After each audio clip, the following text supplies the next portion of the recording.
So welcome to the Ultra Running Sam podcast. So just a quick word about our sponsors going forward. Obviously, we're sponsored, have been for a long time by Goku Projects, the trail running caps. Go check them out. Also, we're sponsored by Phoenix, however you pronounce it. Choose your way to pronounce it. We're sponsored by those head torches, so discount codes are around. And also we are proudly sponsored by Home Trails. So obviously you'll know that Home Trails is the series on YouTube for where I go and interview trail runners in their home environments and on the trails, and sit down interview out on the trails.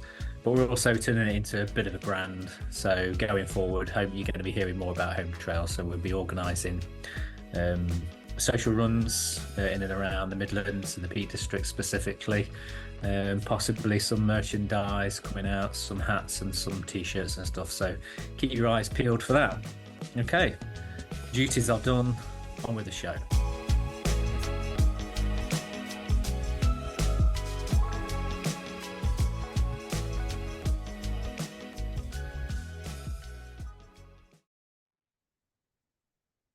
Okay, so yes, we are recording. So welcome to returning guests. How many times? Is this the third time you've been on? Yeah, it might be the third time, at least the third time, isn't it? It is, yeah. Fine a few times, so this is nice to be for a slightly different reason. That's the one. So welcome returning guest to the Ultra Running Sam podcast, Kim Collison.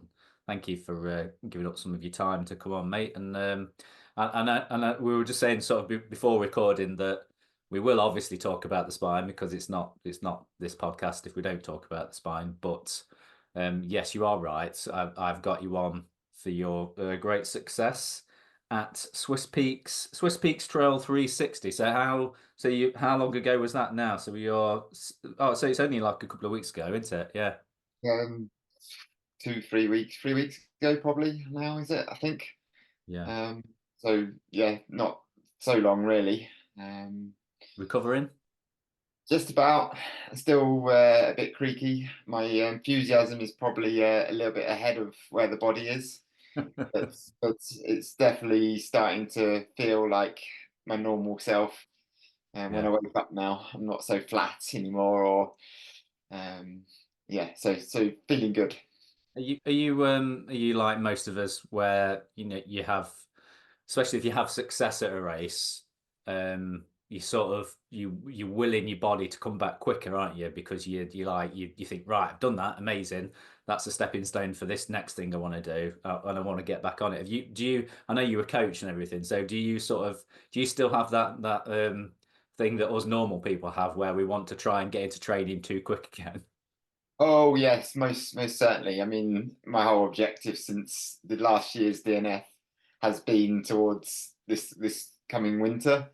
So yeah, it's obviously after this success, it's like quick, get it back. I want to keep building towards that. I mean, and yeah, I just had to be careful. So I kind of a few times I've like planned. All right, I think I can do this today. Step out the door, start running, and then go. No, I only do Sutafel today instead of full Blencathra. That's enough for the body today. And so yeah, definitely at that process of, oh yeah, I pushed it a bit too hard today because I went out with someone else, and I need to go on the bike instead today, because I literally can't run. So let's just try. Yeah, so it's been a process of the brain's definitely well ahead of where the body should, or where I should be in terms of training load. So it's just carefully gauging that way back in. Yeah, amazing. So obviously, tell us about this race then. So the Swiss Peaks 360. What for people that don't know it? So it's a 380-kilometer race with 26,000 meters. Yeah, blimey, yeah. Yeah. That's a lot, isn't it? So what how what made you sort of go for that race? And I know it's in your wheelhouse, obviously, but what made you sort of decide to go for that race and sort of describe the race to people that haven't heard of it? So for me, I've done quite a lot of good hundreds, and I've had success and done them really pretty well. Um, However, I've not quite unlocked how to do it over 200, to really push it. I mean, I've only really had Northern Traverse be a success, at 190 miles, and everything since then has been, well, I just like crumple after about just over 24 hours, around 30-hour point. Just something happens either muscularly or mentally or various different reasons, but I've never really managed to get past that and reach the finish line. But because I'm like a someone with quite a growth mindset and don't like to be beaten, I like to problem solve and come back and learn and do it. It was like, right, I really want a big learning race to have success, to then, okay, all the blocks I've tried to put in this year to try and see if I can finish a 200 miler before next spine, to give me that confidence that I'm going into the spine having done something of that scale and proportions. So having so my kind of two choices were, like Tour de Jean or Swiss Peaks, and I knew that if I went back to Tour de Jean this year, then I would be putting similar amount of pressure on myself as if I was at the spine, to the level of competition.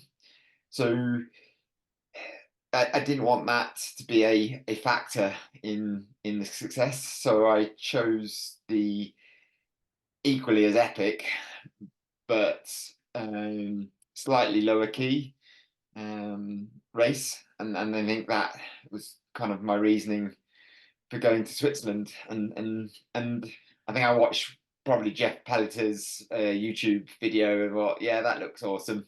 Let's go and look at that journey, because that those mountains look absolutely ace. And it's an area of the Alps I've not explored before, so it had that real adventure feel to it as well.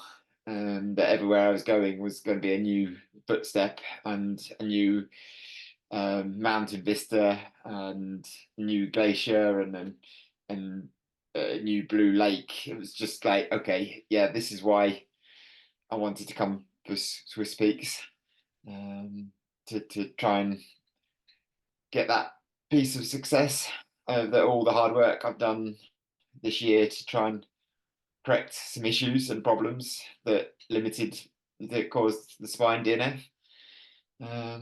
So yeah, it was. I mean, on that aspect, it was super pleasing to finish, and that was, yeah, a reward for the work. Yeah, definitely. That I did. What so you were sort of talking about not going back and doing tour again. Do you think that that's because it's almost like history repeating itself with the tour and then spine and stuff? Did you feel that was that a real sort of mind bender, sort of like a real pressure that you thought you've got to sort of separate yourself from that to have this success? Yeah, so it's kind of like looking at it. What do I want from the race, and how can I make it, or reduce some of the things that can cause the failure? So I wanted to kind of, okay, reduce that element of competition level to a slight degree, or that I wasn't going to be going back and racing the best at that sort of distance in the tour, so that I know that, okay, I don't feel that pressure to be racing them, and then suffer the consequences of, oh, I've done it again, I've gone too hard, I haven't paced myself, or so I wanted to remove that internal pressure that I put on myself, that clearly comes out to race. Um, so yeah, going to Swiss Peaks just helped yeah, I didn't know who was going to be there. It was just like, okay, this is likely to be different people I don't know. A new race, you don't have preconceived conceptions of how they run, how they perform, what standard they are. You just go and focusing on your own internal processes, which is kind of what I really wanted to be able to do. Just focus on myself, run my race, and hopefully that would be good enough to then get to the finish. Mm. If you don't mind me saying this, do you think that sometimes you've you're an overthinker with races? Do you think you've sort of thought about it too much and sort of made mental blocks for yourself? And like you're saying about knowing the competition and sort of going, if you'd gone back to tour, sort of knowing that Damo was there and stuff, and does that really play on your mind then? No, not really. I mean, I love the competition. It's part of why I race. I love putting myself into that arena. If I would love it if Damon came back and raced the spine again this year. And So the problem's more that you can't help yourself with the competition. yeah, no, it was more I want to take that level of pressure off. I wanted to use it as a building block to where I wanted to put myself in the competition in a sense. So it was kind of a a stepping stone.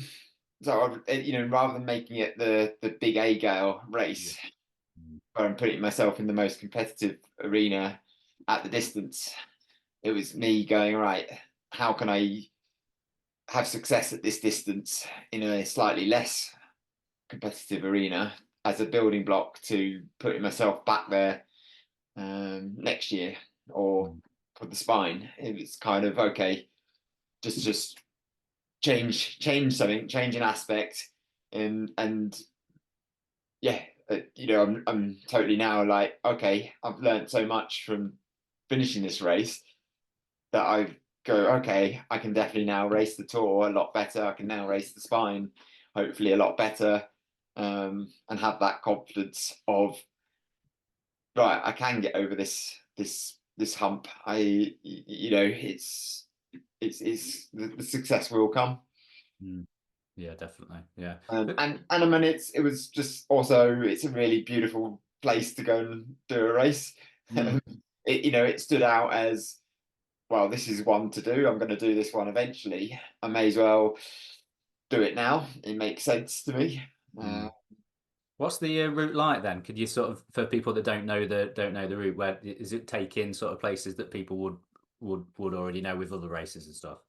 So yeah, I mean, it starts at the top of the Valley, in a place called Overwold. So I think you're probably starting around 1400, 1500 meters in the valley level. And then it's kind of traversing around the mountains and over ridges into like some of the famous, like we ran through Gracken, where the Monte Rosa race starts from, so which leads up to Zermatt. And we ran kind of in the area of Zinau. We ran in the areas of what would be the other place, Fion Dixon. I think there's a famous mountain race there. Sorry about my pronunciations. Um, and then you come through the Champri region as well on your way to Lac Leman, where the finish is. So it's a really nice linear journey with basically a lot of hiking up big hills for 1500 meters and running back down them for another 1500 meters. Uh, the the train is quite tough underfoot. I would definitely say. I mean, if you're used to groomed Chamonix trails and kind of manicured stuff, that there's a lot more technical trail, and you like need a lot more concentration at times. Um, there's a fair number of bits that link up good paths that are probably a little bit more off-piste and through farmers' fields, and that maybe were once a path but a little bit disused now. But it's yeah, so it's quite tough going for a lot of it. There are some bits of track and road you follow, but and then there's some really nice flowing descents. I guess the other aspect of it would be that it's quite steep for a lot of the time. With that elevation, there's going to be some steep hiking in that type of race. What else? The altitude, so kind of 2.9 would be the kind of high point. So quite a few passes up to that height, and then 2.4, 2.5, and then getting a bit lower as you get towards the finish. So altitude is a part of the race, but maybe not as influential as at the Tour that goes to 3 and 3,000 meters, so a couple times a bit above 2.9. So in that aspect, coming from the UK, definitely noticing above 2.4. I think for me, that this is getting a bit hard, and I'm slowing down because of the height. So that was definitely a big impact on the race. I just found it absolutely, every sort of valley you went to and it was daylight. Look, there was a big 4,000 meter peak to look at with another glacier hanging off its side. It was just really, really dramatic alpine scenery for the most of the journey. And then with the Swiss houses in the alpine valleys, and just picture postcard kind of stuff. And clearly there was a lot of cows as well. Everywhere you go, you hear the ringing bells of cows, and a few sheep with big scary dogs as well. Amazing. So is it that kind of environment? Would coming from the UK, obviously, would you prefer to be racing races like that all the time, or do you sort of happy just going out there, getting that experience and that building block and coming back to other things? I often like new experiences and new challenges. So now I've succeeded at Swiss Peaks.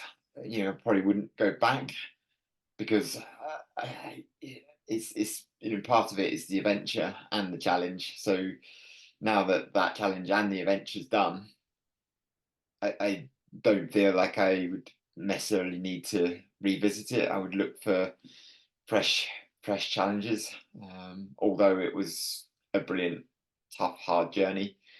I think there's also that element of, it wouldn't kind of fit my why to go back to that sort of race. I mean, it's a hell of a lot of pain you put yourself through in the 200-mile race to get to the finish line. It's not pleasant at all. You are suffering and then trying to find ways to, especially when you're pushing your limit. Your body is breaking down. It is telling you that this is a stupid thing to do, and you're telling yourself, yeah, it is, but I've got to keep doing it anyway. And it's that battle to be able to go to that depth of pain for me. I think some people enjoy that and can tolerate that a hell of a lot more than others. I think I just need a bit more general space between them. You've got to have the why, haven't you? To go back to races. Yeah. Is that something that you still feel that pull to go back, obviously, to the Tour? If you asked me middle of the race, then I had quit ultra running. I was never going to run another ultra race ever again. and I certainly wasn't going back to Tour. But I had, I was even considering the spine as like, oh no, I just can't face it anymore middle of the race. But you stop and you realize that no, of course I'm going back. I immediately knew that spine was definitely on, and a couple of days later it was like, yeah, well, of course I'm going back to the tour. Why wouldn't I can't not. And full of like ideas and ways of how I can do it, and yeah, I want to reach that finish line in Cormier, so of course I'm going to go back. It's a no-brainer, as I say. So I need you to sort of fill in some gaps for me now then. So we spoke last time pre. It's so hard with the spine because I always view it like year to year, and we're still in the same year. So we're still 2024. So January this year. So we spoke before this year's spine race in January. And you spoke about what had happened the year before, with the muscular issues that you got, and how you'd sort of worked. You'd hoped to have worked through all of these issues, and you were going into the race this year, the start of this year, sort of with really positive. I was in this year's race. I was sort of like, I didn't know anything that was going on, sort of thing. You just focusing on your own misery. What can you sort of explain what actually happened with your race this year at this time, though? Yeah, and I mean, I was on the start line full of confidence. I was fit and I was ready and focused on running a brilliant race. And yeah, my fitness um, kind of showed that I was in great form. I kind of relaxed into the race for a few hours, felt good, kind of decided, well, okay, I'm looking after myself here. Let's push on a little bit before Hebden. Of course, Damon decided he was going to follow me, and we ended up running together again. But this time we had Conrad for company as well. And after after Hebden, um, Jack joined us, so there was four of us kind of all together, which changed the dynamic in the sense that when there's two of you, you kind of stop and wait for each other if you need a pee or to faff. In when there's four of you, no one's waiting. You're constantly moving at the fastest person's pace at that time. If you stop, you're one catching up. So it's always kind of moving on slightly faster than perhaps if you're just running in a pair or on your own. So that kind of dynamic was happening. We're all moving equally well together, but some of us was slightly stronger in 1 hour than the other, and one would be just hanging at the back, and it would roll round. Then eventually, we reached Malham Field Centre, and I was feeling the hurt going up those steps. I think at that point in the race, going up those steep steps up the cove, it's a burn on the quads. I think Jack was definitely feeling that burn at that same point as well, and I think we all came into that field centre and went, blimey, some hungry, but I focused on what I needed to do, ate a sandwich, had a hot drink, and walked out of the door, ready to go. I think Jack decided actually he needed to take the foot off the gas for his race in his move. And then I just started to run my own race. At that point, I was feeling really, really strong and good. And I think I actually said, I'll just walk down here. You'll catch me up in a minute. And of course, they never did. So yeah, and so coming into Hawes, I was optimistic. I was good. I was a lot better than I was last time. And being on your own just gave you that I could focus on what I wanted to do, and got out. But what was it after the A66? I mean, I was moving really well. I got past my last stopping place, the Tan Hill, was great, going down Slateholme Moor in the afternoon sunshine, feeling good, legs were turning over.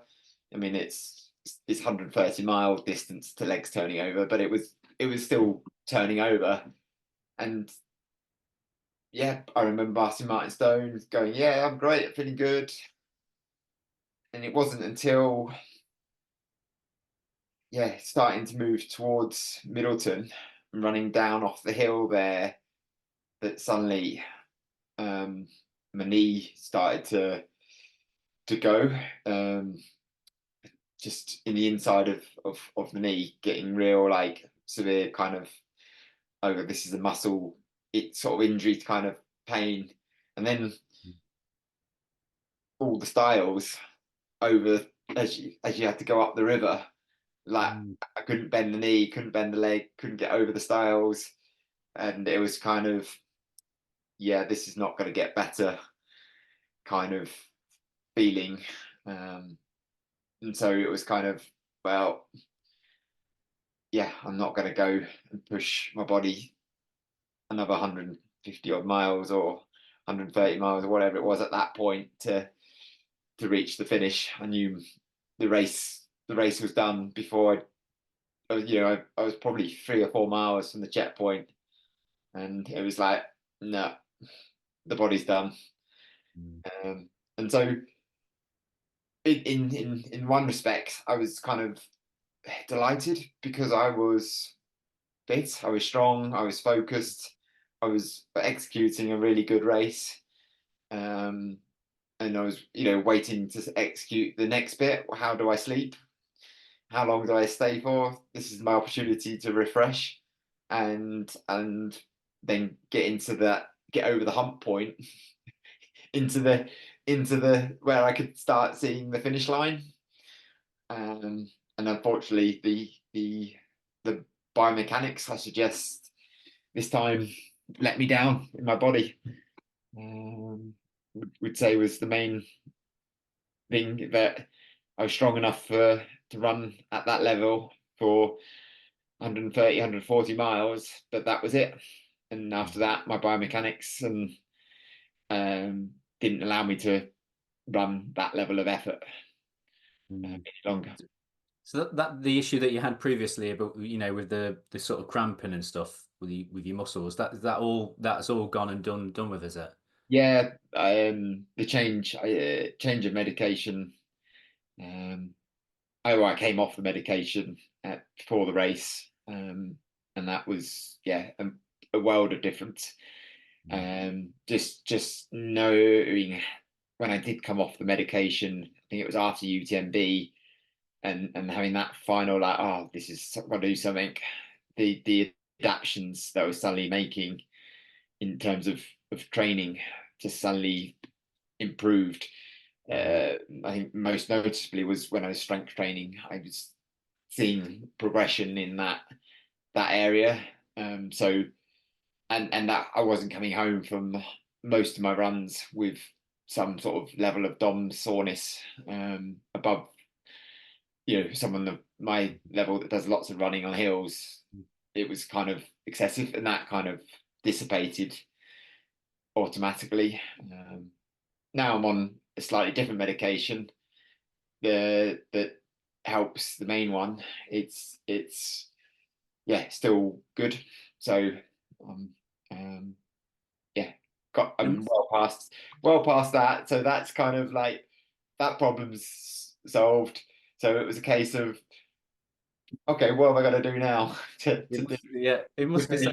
What's the next piece of the jigsaw to unlock?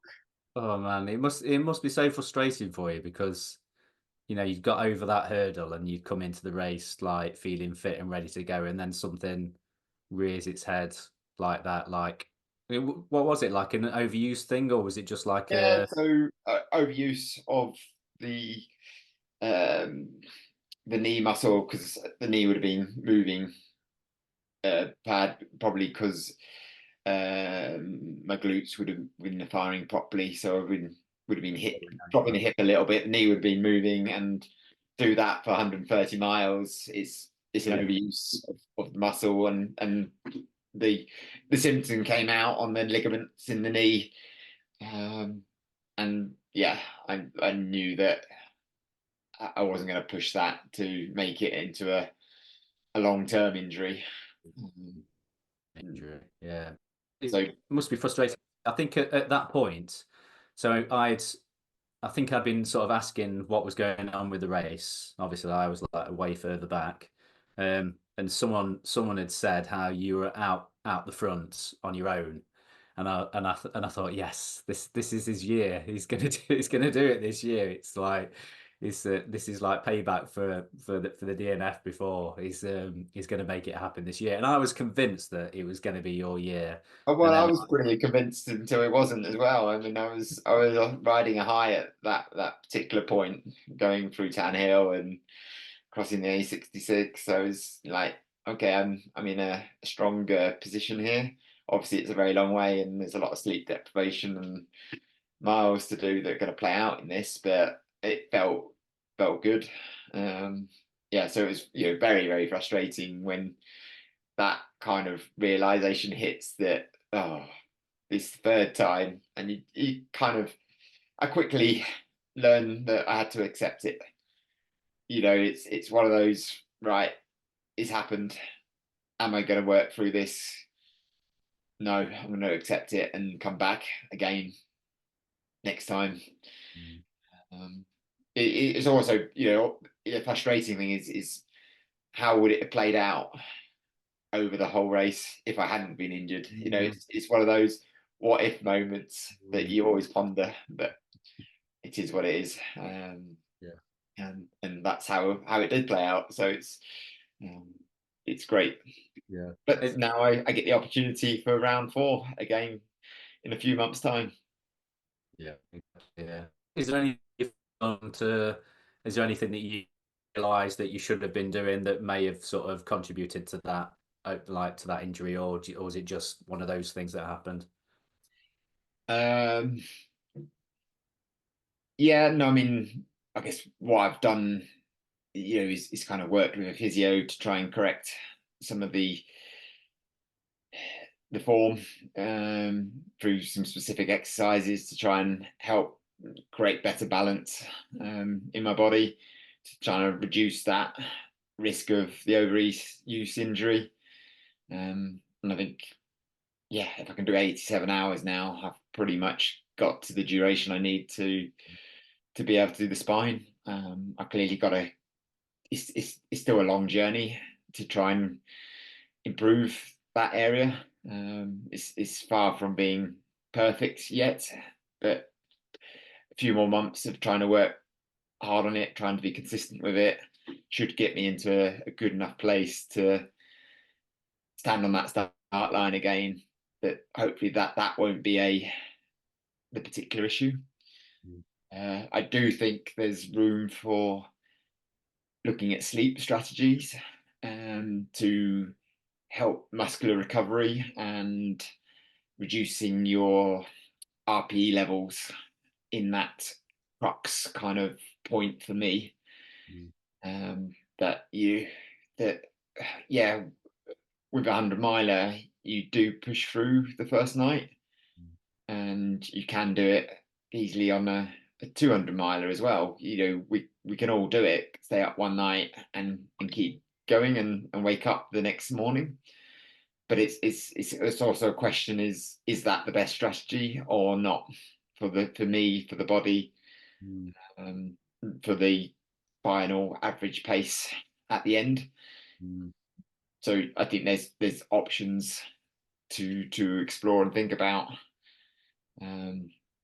Just kind of knowing how I responded to sleep, and how my muscles responded to the first sleep on Swiss Peaks, and I still did have I didn't sleep first night. I pushed through to try and get through to the second night for a sleep.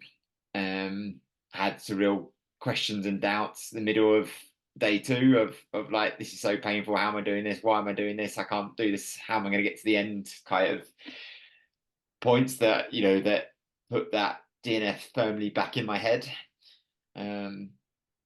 So I think potentially there's those areas you could explore and use as a tool to improve my success chances on that day too. Yeah. It's interesting you talk about the different sleep strategies, because when I spoke to Jack earlier this year about what he'd sort of done, because again, I'd like not really followed the race because I was in it and figuring out what was going on, and how he'd sort of said that he didn't really want to sleep for a long period because he didn't want his muscles to go into that point of starting to try to recover again. He wanted to make his sleeps as short as possible so that they didn't go into that. Just get enough sleep to be able to carry on, but not let it your muscles go, oh, we're sleeping now. This means we've stopped. This means we're recovering. We'll change what we're doing. What are your thoughts on that? Yeah, no, I'm for my. I mean, yeah, there is a point where you suddenly start to seize up and stiffen. However, I think at this point you're already stiff and moving not very fluidly, and by not resting them, by not giving them that bit of time to do a little bit of freshening up, a little bit of recovery, and it's as much kind of turning. For me, I think it's turning the pain receptors down a little bit in the muscles, giving them a chance to just that inflammation just to blunt a bit to settle. And then yeah, it's going to be awkward when you first get moving, but they soon know, okay, we're back in action again. And yeah, and so yeah, there's aches and pains, but after the sleep they felt actually you could use them again more as legs rather than constantly fighting that pain feeling that builds in them. What was your sort of your plan going into Swiss Peaks then for sleep? Did you have it? Was it like rigidly set? Had you got a plan going into it about what you were going to do when you Yeah, were well, my kind of plan was to stick with what the tradition has become on the spine is push through the first night, and then I would try and sleep the second night. What I found is that I was suffering a lot of pain during the day, and then suddenly, as soon as the night comes in the second bit, I was so sleepy. I was moving like a zombie up the hill, and not really making much forward momentum, and so that then I had to like try and sleep in a refuge for 20 minutes, close the eyes, not really sleep that well. And then get caught by second place at that point. I think actually I've just kind of wasted a lot of time here in overall and not got much effect from it. And then by the time we got to the next life base and had a proper sleep of, well, I had an hour and a quarter lie down. Yeah, I think I've already lost time in terms of, okay, could I, if I changed my strategy, slept earlier, moved at a better average pace, and got further up the race, being fresher towards the back half, potentially. I think there's been a tradition or a culture since Jasmine's done spine of pushing how little sleep you can do the spine on, get the best time. And I don't think it's always going to be the best solution for the quickest average time for every person, because there's the potential that you can go pretty fast, rest a bit more, and go a bit faster between those rest points, and be the one being stronger across the GBITs, and have a little bit more gas at that point. It's also a challenge for the competitive mind, because undoubtedly you have to let people go, and be happy with that you might not see them again. So is this you saying that you're going to sleep at Hebden then? No, no, it's not. I could not sleep at Hebden Bridge. It's No, like no. 8 hours into a race. No, but it does make me consider sleeping, say, doing what Ian does, sleep at Hawes, and go, okay, it's not ideal time. You know, that's the problem for us. It's not ideal time. Yeah, because it's like so for me it was perfect because I went through that first night and I didn't get to Hawes until like the next night. So for me it was perfect. So it was like it was night time. I just went to sleep and I'd like well I've tried to have like an hour and a half or something. I tried to get is that a full sleep cycle, 90 minutes? Or was that two sleep cycles? Can't remember which way Yeah, around it is. yeah, cool. Yeah. And so that was ideal. But yeah, what time of day is it's like it's the So, I mean, last year it was just before 8 a.m. So, yeah. so kind of waking up Wake at up that time. point. But potentially, I will be like considering stopping there as a tactic. Mm, Um, and it's one of those things that maybe you have to be bold to try something that's been different. yeah. I just think if I try and do a jack strategy, then I will be Walking Dead by the time I'm past Alston, and that so maybe it's worth changing my thinking. Mm, yeah. It's interesting. I suppose, yeah, it's ready. The race is ready for a revolution, isn't it? So, if the time's gone down with that strategy, yeah, it's funny how like things change in ultra running, isn't it? Like things become like the accepted thing, don't they, that you do in a race or a scenario. Like with the whole like concept of like carbs in, like grams of carbs and stuff like that. There was a bit of a sort of a little bit of a lean towards like lower carbs, and then now it's like right back to. I mean, for everyone, it's sort of everyone's done whatever they've done over the years anyway. But there's a lot of sort of talk about getting as many carbs in as possible, sort of thing. So sometimes and that's been sort of quoted as the thing that sort of brought times down for races as well as sort of super shoes and things like that. But sort of switch up, don't you, to make a real difference in a race, don't you? Yeah, you've got to try and do things slightly differently or think about things slightly differently, haven't you? And it's also thinking, does this work for me, and for my body? Mm. For some, yeah, they can handle that. They work through it and keep a really good average pace, and they know that that's their superpower. Mm. Whereas me, I know that well, I can get to Hawes pretty quickly, so maybe I can use some of that buffer or leverage that time's in the bank to rest, and then try and push a bit harder again afterwards, while that I might be feeling a lot better.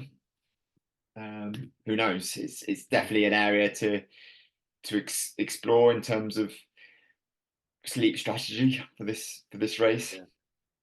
But I feel now, I feel like I've got you to give away your race strategy for this year. Well, it is what it is. I don't mind. Like rather be open and go right. Yeah, I might be potentially stopping. Yeah. Oh, it could be. Yeah, it could be a double buff, and you Could well just be plow a straight double through. bluff, and who knows? I might just feel so good at Hawes and plow on. Or I Amazing. might, I might be go right. I'm just going to finish this. So Hebden Bridge it is. Let's sleep. I'm having a 3-course meal beforehand. Yeah. Yeah, absolutely. Amazing. So what's going to change this? What is there anything changing this year as far as your training from this point to the spine that is potentially different to the way that you prepared for sort of last year? Um, Not particularly.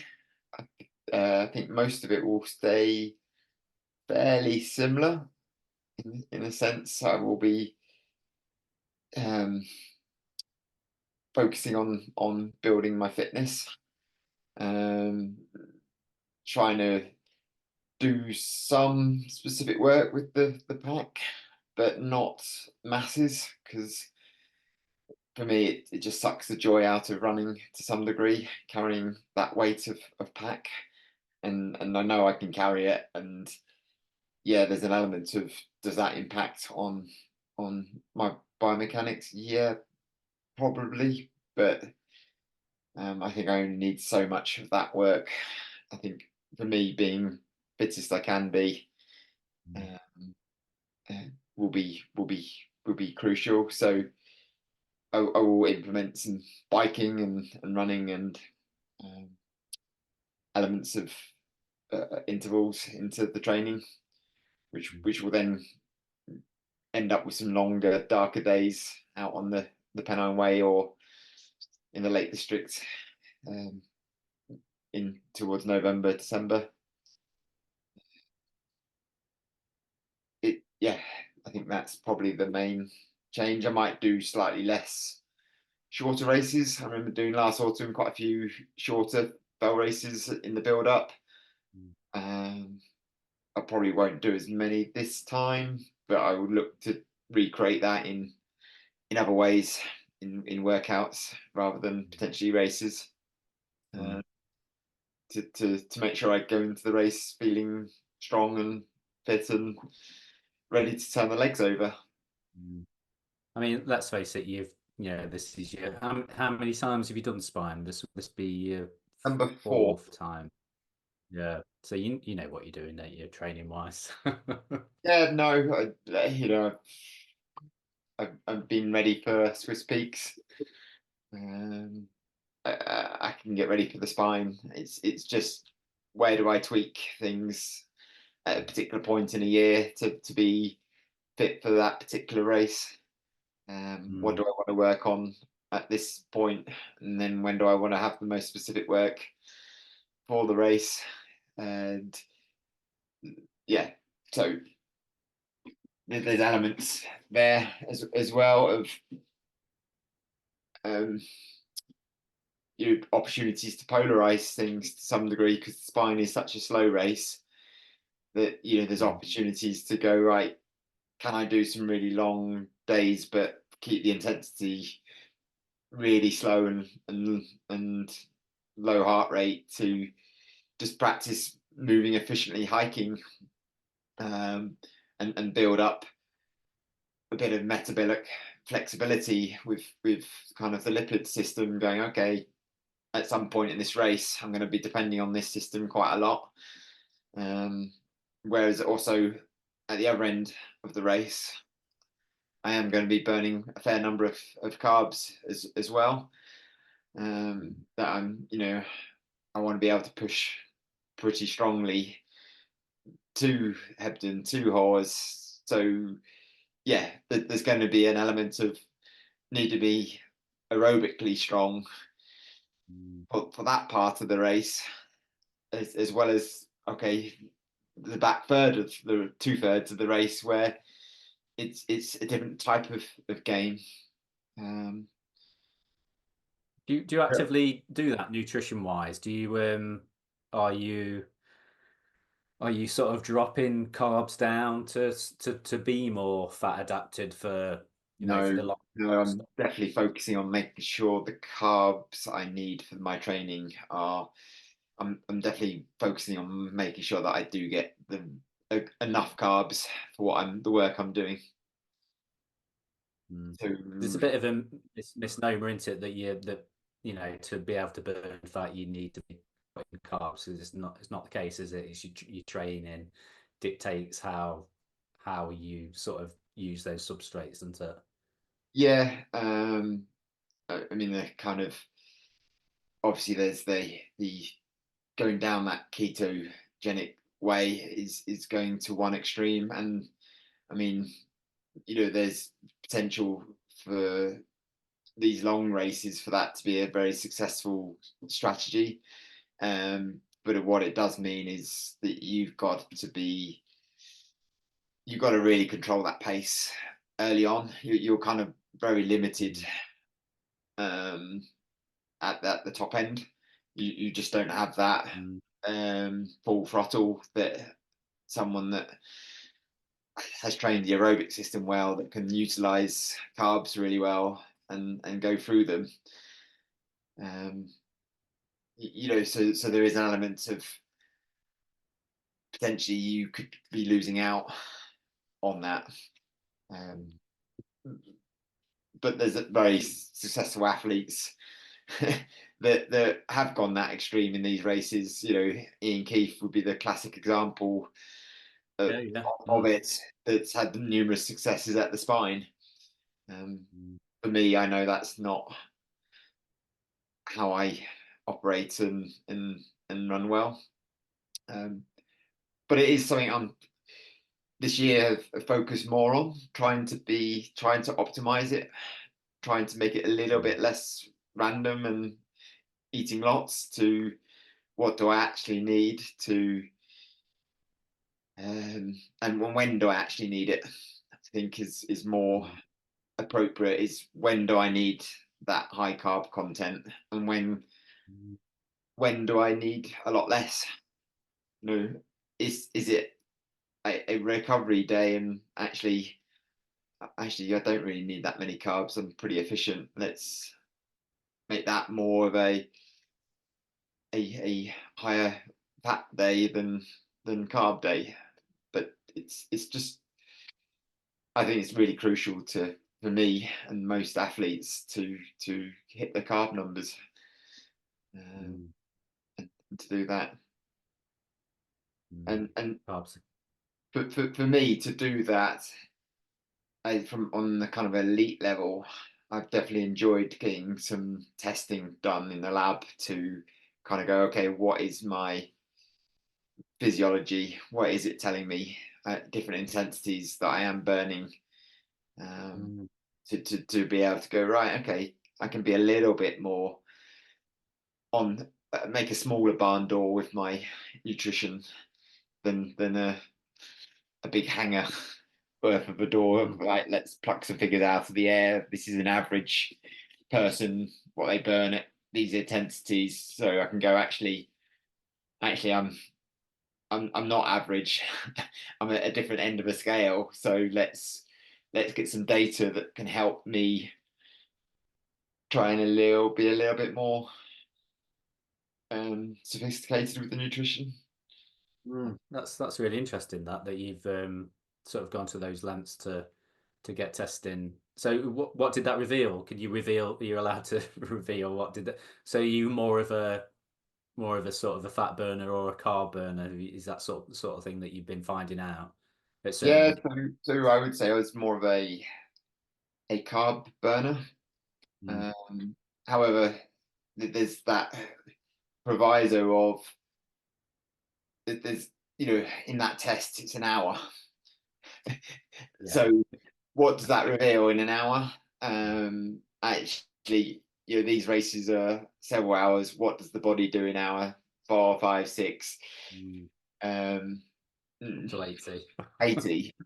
It's going to be very different makeup of fuel utilization. Just do the maths, and you can tell that, I'm going to be shifting from one fuel source to another, just because, okay, I can't eat that many carbs for 80 hours to be able to be running that hard. I've got to be switching fuel sources. So so it just definitely helps on that, understanding the body a little bit, but it doesn't give you the full picture,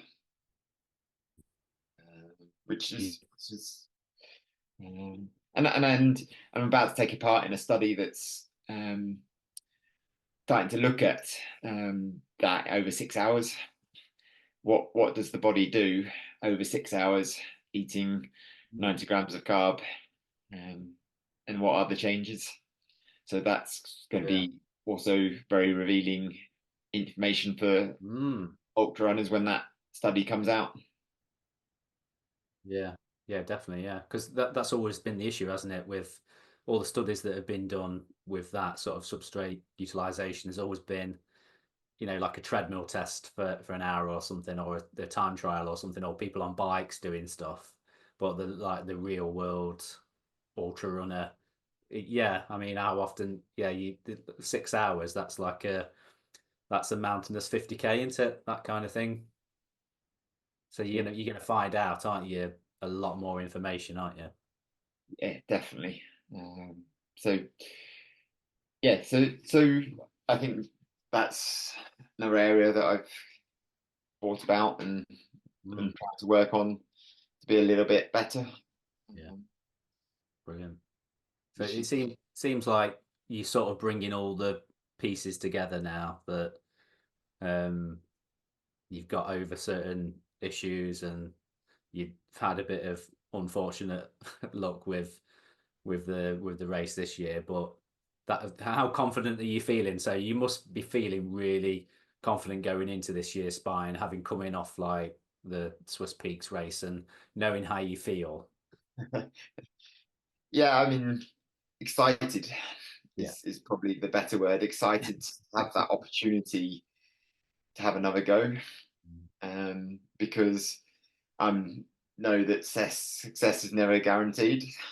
You know, I failed enough to know that, yeah, well, maybe there's a fourth time, but I will be putting the work in to be ready on that start line to give myself the best opportunity to get the best out of myself on that day or several days, Yeah.